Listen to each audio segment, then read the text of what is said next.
What is happening, gamers? This is Bradley here and welcome back to another news roundup. And to kick us off, the releases of Pokemon Omega Ruby and Alpha Sapphire are just right around the corner, and new details for the games are still coming in. And this time it's a new story that will be in the games called the Delta episode. This new Delta episode will reveal the history of the Hoenn region and will thrust trainers into a quest to save the world. And my oh my, you'll be going to space. The Moss Deep Space Center finds out that a giant asteroid is hurtling towards the planet and trainers must stop Team Magma and Team Aqua from attacking the facility. And meanwhile, while all that's going on, a battle is brewing in space between Rayquaza and Deoxys. And along the journey through this new storyline, you'll encounter a new mysterious girl known as Zinnia, who's rumored to hold the key to the fate of the world. So that's something new for you to check out in Pokemon Omega Ruby and Alpha Sapphire, and I'm assuming it's a new adventure you embark on once you finish the main game. But outside of the new Delta episode, we have confirmation on some legendary Pokemon that you can encounter in the new Mirage spots that you can get to by using Soar. Now I'm not going to list every single one of them since there were over 10 that were confirmed, but they do include Raikou, Suicune, Entei, Thundurus, blah blah blah, and so on. But there are also 4 other legendary Pokemon that you can encounter outside of these Mirage spots that you can get to by deciphering ancient messages scattered throughout the region, and they include Regirock, Regice, and Registeel. And when you catch all 3 of these Pokemon and meet special conditions, you will also be able to catch Regigigas. But that's enough Pokemon news for today, and it's about time we moved over into some Zelda goodness that has to do with both Zelda Wii U and Majora's Mask 3D. And you probably want to hear about Zelda Wii U first, but there's not exactly a lot to go off of.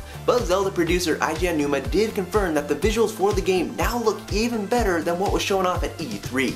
And there's not really much room for complaint there because they already look fantastic at E3 2014. But it does seem like you'll have to stare at that previously released footage for some time, as Aonuma also revealed that he thinks Nintendo will have more to share on Zelda Wii U at E3 2015, so you'll just have to hold your horses. Turning the tables over to Majora's Mask 3D, Aonuma also talked about some of the changes they'll be making to the game. The difficulty balancing the original Majora's Mask assumed that players already experienced Ocarina of Time, so in the remake, new players are being considered, and the changes in Majora's Mask 3D are intended to help stump players with hints. Now that doesn't mean the 3-day cycle will be eliminated, that will still be in the game, and also the system for following other people's actions hasn't changed, but it was confirmed that a boss battle is seeing changes, but it's unclear which one it is though. And since we do have the improved specs on the new 3DS, will Majora's Mask 3D be taking advantage of that? Well, Aonuma did tease that they will be talking about how playing on a new 3DS differs at a later date, but we do know that the visuals will be the same on a regular 3DS and a new 3DS. So I'm going to guess and say that they're going to use the eraser head on the new 3DS to aim your bow and arrow and stuff.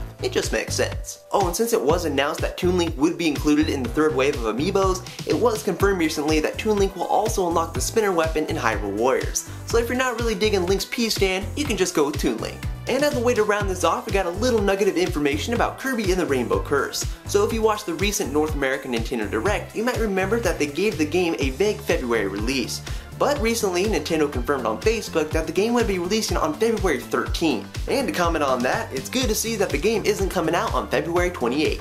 But that will bring us to the end of the news roundup. If you like what you saw, please give this video a thumbs up and add your favorites and all that good stuff. And you can stay tuned for more videos in the future. But I will talk to you in the next video, guys. Bye! We're probably going to... Can't say probably. Probably. Probably.